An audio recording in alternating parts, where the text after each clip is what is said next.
Good evening बच्चा लोग।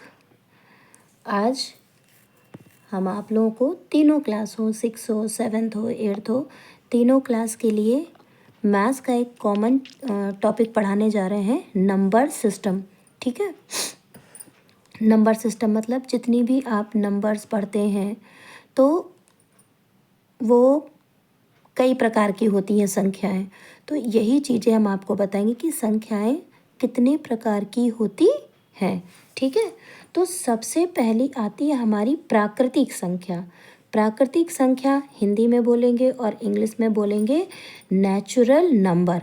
ठीक है, अब ज़रूरी नहीं है कि आप उसे हिंदी में ही याद करो। अगर किसी को उसकी डेफिनेशन परिभाषा इंग्लिश में याद कर सकते हैं तो बहुत अच्छी बात है, हमने इंग्लिश में भी लिख दी है। तो प्राकृतिक संख्याओं का क्या होते हैं? अ set of numbers used in counting is called a natural number. मतलब संख्याओं का ऐसा समूह जो काउंटिंग में यूज़ में आता है, क्या कहलाता है? Natural number. और letters represent this with N, यानी कि जो प्राकृतिक संख्याएं होती हैं वो एन से उनको दिखाते हैं। ठीक है, यानी कि देखो हिंदी में क्या है, गिनती में प्रयोग होने वाली संख्याओं के समुच्चय, समुच्चय मतलब समूह को प्राकृतिक संख्या कहते हैं। इसको एन से प्रदर्शित करते हैं। हिंदी में एज बोलिए या इंग्लिश, हिंदी में जैसे बोलिए या इंग्लिश में एज बोलिए। ठीक है, एन में क्या क्या होता है? 1 2 3 4 से लेकर के इन्फिनाइट मतलब अनंत तक, यानी कि कितनी भी बड़ी से बड़ी संख्या ली जा सकती है। लेकिन समझने की बात यह है कि ये संख्या 1 से शुरू होगी, इसमें 0 नहीं होता है। ठीक है, तो प्राकृतिक संख्याएं कहाँ से शुरू होती हैं? 1 से। दूसरी चीज, इसका मतलब ये हो जाता है कि सबसे छोटी प्राकृतिक संख्या कौन सी होगी? 1। और सबसे बड़ी प्राकृतिक संख्या अनंत होगी। मतलब कि नहीं कही जा सकती है कि सबसे बड़ी प्राकृतिक संख्या कौन सी होगी। ठीक है, तो गिनती में प्रयोग होने वाली संख्याओं के समुच्चय को प्राकृतिक संख्या कहते हैं और इसे एन से दिखाते हैं। और इसमें शुरुआत कहाँ से होती है संख्याओं की? 1 2 3 4 से लेकर के अनंत या इनफाइनाइट तक। ठीक है, तो समझ में आ गया प्राकृतिक संख्याएं। अब प्राकृतिक संख्याओं के बाद दूसरी कौन सी होती है? पूर्ण संख्या। पूर्ण संख्याओं को इंग्लिश में बोलते हैं होल नंबर। ठीक है, और इसकी इंग्लिश में परिभाषा या डेफिनेशन क्या होगी? A set of numbers formed by adding 0 to a set of natural number is called a whole number represented by W। यानी कि जो प्राकृतिक संख्याएं थीं उसमें अगर हम 0 जोड़ दें तो जो समूह बनेगा वो क्या कहलाएगा? पूर्ण संख्या। देखिए हिंदी में देखिए, प्राकृतिक संख्याओं के समुच्चय में 0 को सम्मिलित कर लेने से संख्याओं का जो समुच्चय बनता है उसे पूर्ण संख्या कहते हैं और इसे W से प्रदर्शित करते हैं। W में क्या हो जाएगा? देखो 1 से लेकर तो प्राकृतिक संख्याएं थी ही थी, हमने इसमें और क्या जोड़ दिया? 0। तो जब प्राकृतिक संख्याओं में हमने 0 को जोड़ दिया तो वो बन जाता है पूर्ण संख्या या होल नंबर। मतलब कि प्राकृतिक संख्याओं में 0 की कोई भी संकल्पना नहीं थी। 0 प्राकृतिक संख्याओं में नहीं आता है। जब 0 जुड़ गया तो क्या हो गई? पूरा, और इसीलिए इसे बोला गया पूर्ण संख्या। देखिए प्राकृतिक संख्या हो गई और पूर्ण संख्या हो गई। अब नंबर 3 पे आती है पूर्णांक संख्या। पूर्णांक संख्या को क्या बोलते हैं? Integer number. इंटीजर नंबर जिसकी डेफिनेशन क्या होगी? The positive integer negative integer is a group of numbers with 0। It is called an integer number. Represented it with I, यानी कि पूर्णांक संख्याओं को किससे दिखाएंगे? आई से, जिसमें कि पॉजिटिव इंटीजर्स हैं, निगेटिव इंटीजर्स हैं और ज़ीरो है। जब इन तीनों टाइप प्रकार की संख्याओं को मिला लिया गया तो वो क्या बन गया? Integer number. धन पूर्णांक, ऋण पूर्णांक, शून्य सहित संख्याओं का जो समूह बनता है उसे पूर्णांक संख्या कहते हैं और इसे आई से प्रदर्शित करते हैं। जैसे कि देखो, ये शून्य है आपका, यहाँ पर लिख दीजिए आई। ठीक है, आई बराबर, देखो ये ज़ीरो, ज़ीरो के बाद सारी धन संख्याएं और इसके इधर ऋण संख्याएं, -1, -2, -3 से लेकर के माइनस इन्फिनाइट तक, और ये 1, 2, 3 से लेकर के इन्फिनाइट तक और ज़ीरो। यानी कि जब प्राकृतिक संख्याएं मिल गई, पूर्ण संख्याएं, और उनमें जब हमने ऋणात्मक संख्याएं या निगेटिव नंबर जोड़ दिया तो वो क्या बन गई? पूर्णांक संख्या। अब देखिए,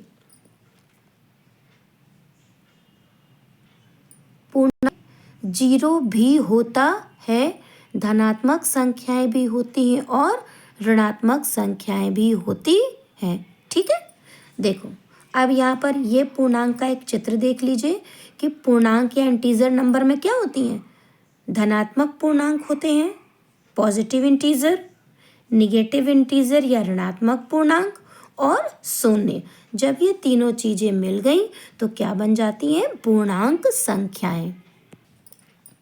अब देखिए नंबर 4 पे आई सम संख्या। सम संख्याओं को इंग्लिश में बोलते हैं even number. A set of natural number divided by two is called the set of even numbers.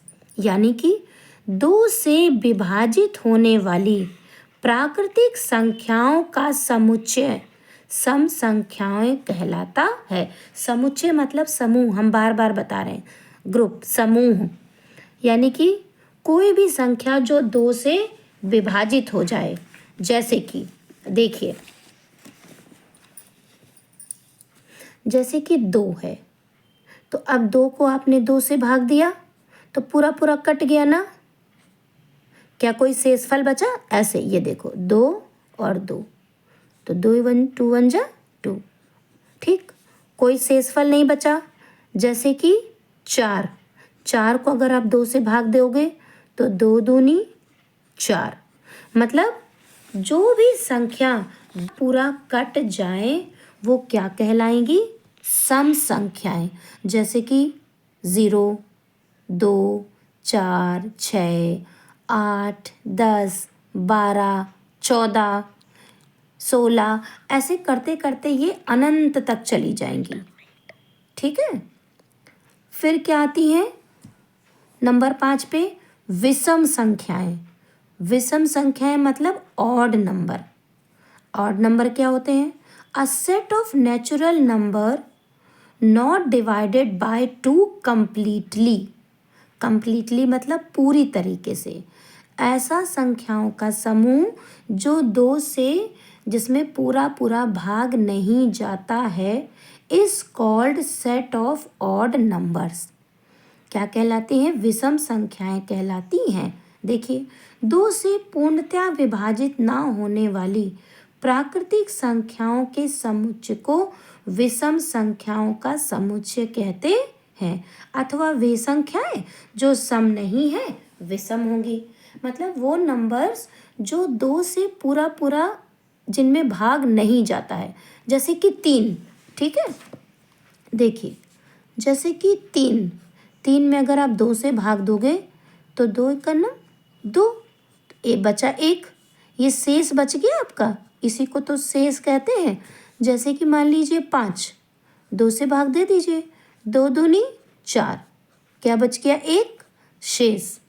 तो ये पूरा पूरा तो भाग गया नहीं, तो जिनमें 2 का पूरा से पूरा भाग नहीं जाता है वो कहलाती हैं आपकी विषम संख्याएं। और दूसरे में कह लीजिए कि जो सम नहीं होगा वो विषम होगा। जैसे कि सम में था आपका 0, 2, 4, 6। अब इनके बीच में क्या आया 1, 3, 5, ये सब क्या हो गई विषम संख्याएं। ठीक, अब देखिए नंबर 5 पे आपकी आई अभाज्य संख्याएं। अभाज्य संख्या को हम लोग रूढ़ संख्या भी बोलते हैं और इंग्लिश में प्राइम नंबर्स भी बोलते हैं। क्या होगी definition? Those whole numbers that have no factors more than themselves and 1। वो पूर्ण संख्याएं जिनके जो फैक्टर्स होते हैं वो खुद होता है या एक होता है, क्या कहलाते हैं? प्राइम नंबर, और इसे p से दिखाते हैं। देखिए वे पूर्ण संख्याएं जो स्वयं और एक के अतिरिक्त जिनका कोई भी गुणनखंड नहीं होता है अभाज्य संख्याएं कहलाती हैं, और इसे किससे दिखाते हैं? p से। अब देखिए समझिए क्या होती है अभाज्य संख्याएं और क्या होता है गुणनखंड। देखिए अभाज्य संख्या। अब बात आती है कि गुणनखंड क्या होते हैं।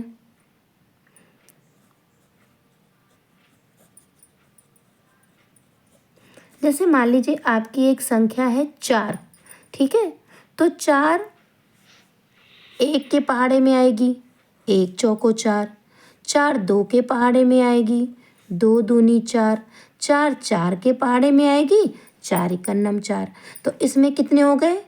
3 हो गए इसके। ये क्या कहलाएंगे? इसके गुणनखंड। क्या कहलाएंगे? गुणनखंड। ठीक है। अब जैसे कि 5 है, ठीक, तो 5 में क्या हो जाएगा?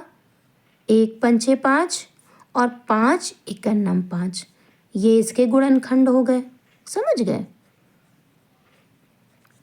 अब जैसे कि आया 6, 1 छक्का 6, 2 तिहाई 6, 3 दूनी 6 और 6 इकन्नम 6। तो इसके कितने गुणनखंड हो गए? 6 के 4। ठीक, तो ये तो बात आ गई गुणनखंड की। अभाज्य संख्याएं क्या होती हैं? जिनके सिर्फ 2 गुणनखंड होते हैं। कौन कौन से?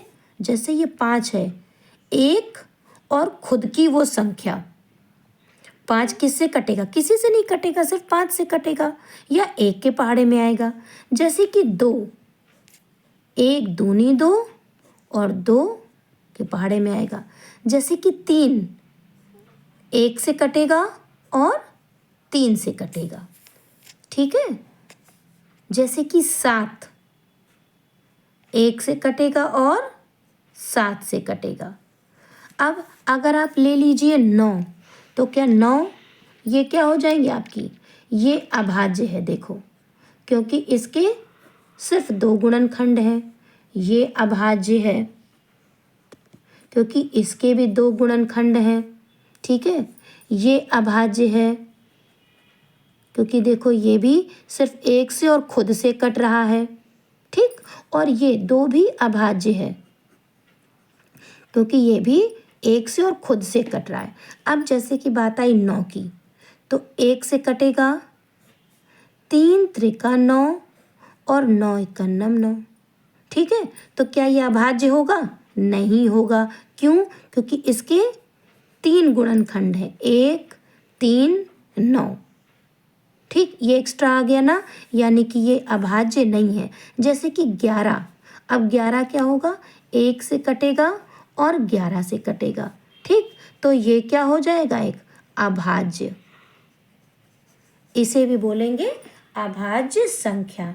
ठीक है। तो अब आपका काम ये है कि आप हमें 1 से लेकर के 50 तक की अभाज्य संख्याएं कमेंट में लिखना। तब तो पता चलेगा ना कि बच्चों ने पढ़ा है। और जब आप ये काम करेंगे तो हम इसके आगे भी पढ़ाएंगे। ठीक है। तो एक बार फिर से देख लो हम लोगों ने क्या पढ़ी। लाइए दिखा दें आपको हम क्या क्या पढ़ा हम लोगों ने। पहले प्राकृतिक संख्याएं जिनको हम n से दिखा रहे थे और वो कहाँ से शुरू हो रही थी, 1 से लेकर के अनंत तक जा रही थी। फिर दूसरी आई पूर्ण संख्याएं जिन्हें हमने W से दिखाया। पूर्ण संख्या और प्राकृतिक संख्याओं में क्या अंतर था? जब प्राकृतिक संख्याओं में हमने शून्य जोड़ दिया तो वो क्या कहलाई? पूर्ण संख्याएं। ठीक है। नंबर 3 पे आ गई आपकी पूर्णांक। पूर्णांक यानी कि इंटीजर नंबर। इसको किससे दिखाया हमने? I से दिखाया। इसमें क्या हुआ कि धनात्मक संख्याएं, ऋणात्मक संख्याएं और 0। जैसे कि ये देखो 0 है, इसके बाद 1 2 3 अनंत तक जा रहा है और इसके पहले -1 -2 -3 अनंत तक आया। ठीक है। तो धनात्मक संख्याएं, ऋणात्मक संख्याएं और शून्य जब तीनों मिल गए तो वो कहलाए पूर्णांक। फिर नेक्स्ट पे आई थी सम संख्याएं, इवन नंबर। सम संख्याएं क्या थी? जो 2 से पूरा पूरा कट जा रहे थे, कोई भी शेष नहीं बच रहा था। जैसे 8, 2 चौको 8, पूरा पूरा 4 से कट जाता है। 16, 2 अट्ठे 16, पूरा पूरा 2 से कट गया। तो जो भी संख्याएं पूरी तरीके से जिनमें 2 से भाग चला जाता है वो सम संख्याएं होती हैं, और जिनमें पूरा पूरा 2 से भाग नहीं जाता है वो संख्याएं क्या हो जाती हैं आपकी? Odd number. ये इवन नंबर, सम यानी कि इवन नंबर, विषम यानी कि ऑड नंबर। जिनमें 2 से पूरा भाग चला गया वो सम संख्याएं हो गई, जिनमें पूरा पूरा 2 से भाग नहीं गया वो विषम संख्याएं। जैसे कि मान लीजिए आपने लिख दिया 11, अब 2 से आप भाग दोगे तो 2 पंचे 10 हो गया, नीचे एक शेष बच जाएगा। तो जब एक शेष बच गया तो वो क्या हो गई? विषम संख्या। फिर क्या आई नंबर 5 पे? अभाज्य संख्याएं या प्राइम नंबर। वो संख्याएं जो एक या खुद के अलावा किसी से नहीं कटती हैं वो कहलाती हैं अभाज्य संख्याएं। जैसे कि 7 किसी से कटेगा? किसी के पहाड़े में आता है? नहीं आता है। 1 में आता है कि 1 सत्ते 7 हो गया और 7 इक्के 7 हो गया। तो 1 से और 7 से। जैसे कि 13 या 13, ये भी किसी से कटेगा? किसी से नहीं कटेगा। 1 से कटेगा और खुद से कटेगा। तो जो संख्याएं 1 से और खुद से जिनमें भाग जाता है वो क्या कहलाती हैं? अभाज्य संख्याएं या प्राइम नंबर। ठीक है। तो पढ़िएगा और 1 से लेके 50 तक के प्राइम नंबर्स को मुझे मैसेज में, कमेंट में मुझे टाइप करके आंसर करिएगा। अपना नाम भी लिख दीजिएगा। ठीक है। ओके बेटा, गुड बाय।